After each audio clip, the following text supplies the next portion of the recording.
میں فلسطین کے لیے کھڑا ہوں اور کھڑا رہوں گا انشاءاللہ تعالی۔ فلسطین صرف مسلمانوں کا عربوں کا مسئلہ نہیں، فلسطین انسانیت کا مسئلہ ہے۔ دنیا کو ہم بتانا پڑے گا کہ ہمارا رشتہ فلسطین سے، غزہ سے، مسجد اقصی سے، بیت المقدس سے کیا ہے۔ جب تک قرآن میں وہ آیات ہے کہ اسرا میں اب یہی، جب تک قرآن میں یہ سورہ رہے گا، صبح قیامت تک ہمارا رشتہ فلسطین اور غزہ سے رہے گا۔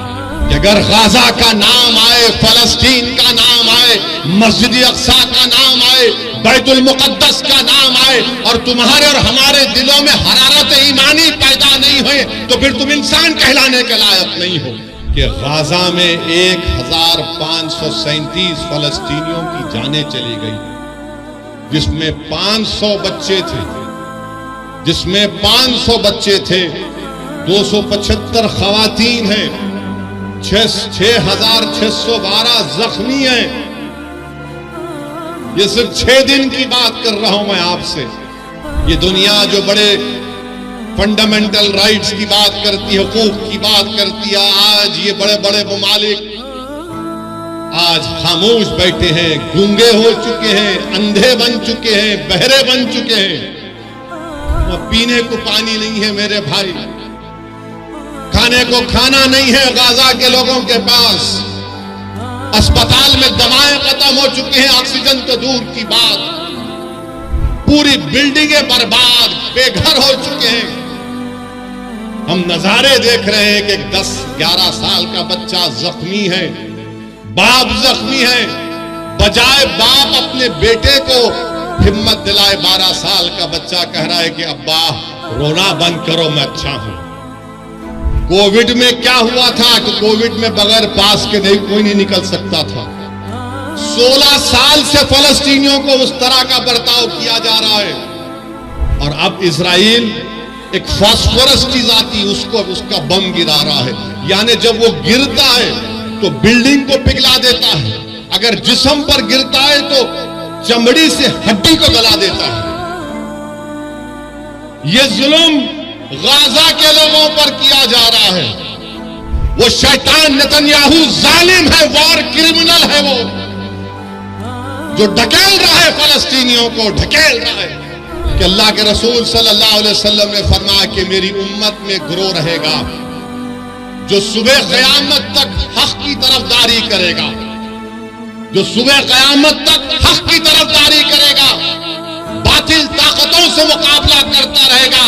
ان کے پاس دولت نہیں ہوگی مگر حق کی طرفداری کرتے رہیں گے کہ قیامت بھی آ جائے گی۔ صحابہ اکرام نے پوچھا، یا رسول اللہ وہ کون سی جگہ ہوگی؟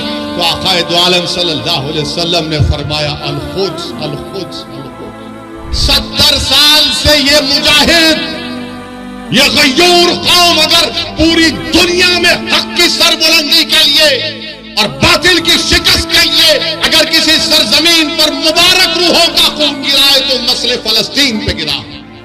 مسجد اقصی، بیت المقدس کے لیے خون بہایا جا رہا ہے۔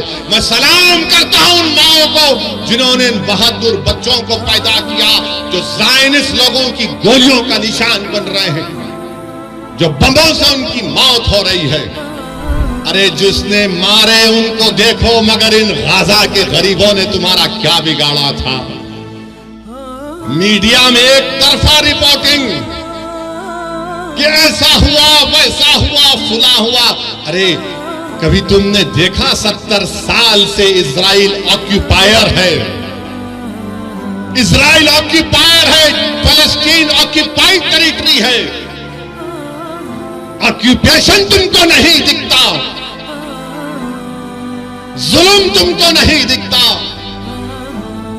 بتاؤ جس کے پاس کمزور ہے، ظالم ظلم کر رہا ہے تو ظالم کا ساتھ دیا جا رہا ہے، اور جس کو بے گھر کر دیا گیا۔